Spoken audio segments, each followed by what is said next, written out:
Une vingtaine de greffiers manifestaient aujourd'hui au Mans contre la réforme des tribunaux et pour réclamer des moyens supplémentaires. Le plan automobile 2014 de la région était lancé aujourd'hui au Mans, un plan pour soutenir une activité fragilisée par la crise. 14 ans que les greffiers n'avaient pas fait grève. Mais après plusieurs mois de grogne, ces derniers ont décidé de passer à la vitesse supérieure et de manifester un peu partout en France. Au Mans, ils étaient une vingtaine réunis devant la cité judiciaire pour faire entendre leur voix. Non au TPI! Non au TPI! Ces derniers s'opposent au projet de TPI, tribunal de première instance, qui prévoit de regrouper les tribunaux de grande instance et d'instance et qui fait craindre aux greffiers des suppressions de postes. On a déjà connu la réforme de la carte judiciaire, on nous avait déjà fait des promesses à ce moment-là, là on nous fait exactement les mêmes, donc c'est pour ça qu'on est effectivement contre cette réforme, puisque la fusion du TGI, TI et CPH, ça ne pourra amener que la confusion chez les gens et surtout certainement une suppression de postes et on arrivera à un désert juridique.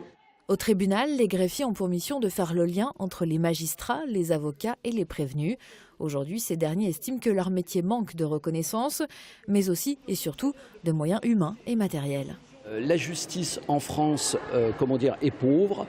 Le législateur multiplie ses missions. Au Mans, manque d'effectifs, manque de moyens matériels notamment. On a beaucoup de difficultés à faire renouveler le matériel informatique. Selon les grévistes, la situation se dégrade depuis 10 ans avec un gel des embauches et des évolutions salariales. Comptez 1 800 € net par mois pour un fonctionnaire de catégorie C en fin de carrière. Les manifestants espèrent que les négociations menées aujourd'hui entre les syndicats et le ministère aboutiront. En attendant, la cité judiciaire du Mans fonctionnait au ralenti ce mardi.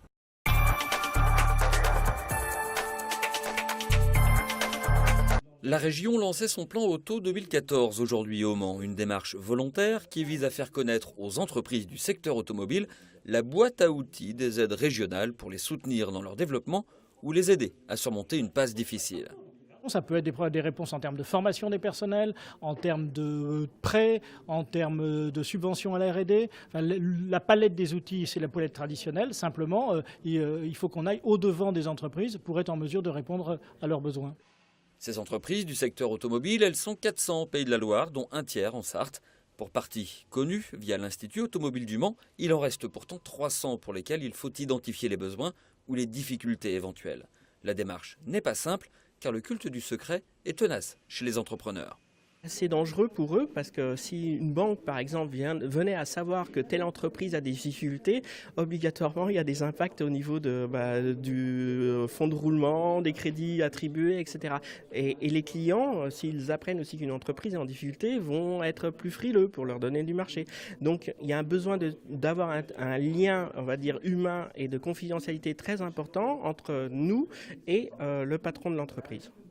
La relation de confiance, ce sont 2 nouvelles recrues qui sont chargées de l'établir avec les chefs d'entreprise. Leur sésame, la carte de visite estampillée région, chambre de commerce et institut de l'automobile. Leur méthode, l'écoute. Notre rôle, c'est vraiment d'être au contact des chefs d'entreprise, c'est donc d'aller les voir dans leur site industriel, de les rencontrer. On explique qu'on est là pour porter leurs besoins, leurs attentes vers les bons interlocuteurs et qui pourront peut-être répondre favorablement, mettre en place des outils, des dispositifs qui sont présents en fait. En période de crise économique, l'enjeu est de taille pour la région. L'automobile, c'est 40 000 emplois dans les Pays de la Loire, 16 300 en Sarthe.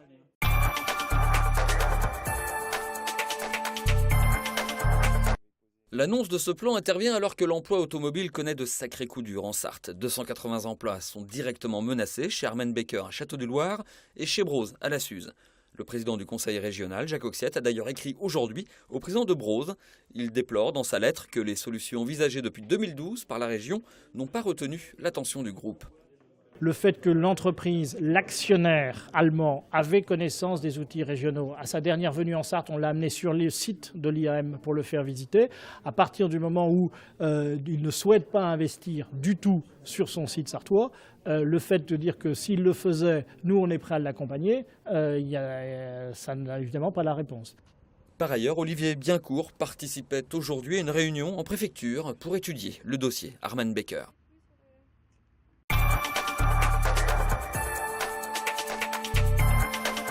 Emploi toujours, les chiffres de l'emploi intérimaire pour le mois de mars sont tombés. Au niveau national, les effectifs reculent de 2% et de 2,5% au niveau départemental. En Sarthe, les ouvriers qualifiés affichent une baisse massive de leurs effectifs, moins 18,8%, tandis que les ouvriers non qualifiés voient leur nombre augmenter de plus 12,4%. C'est le secteur du BTP qui enregistre le plus fort recul, moins 13,8%. Devant l'industrie, moins 2,4%, les services, moins 2,3% et le commerce, moins 1,5%. Seul le secteur des transports se stabilise, plus 0,7%.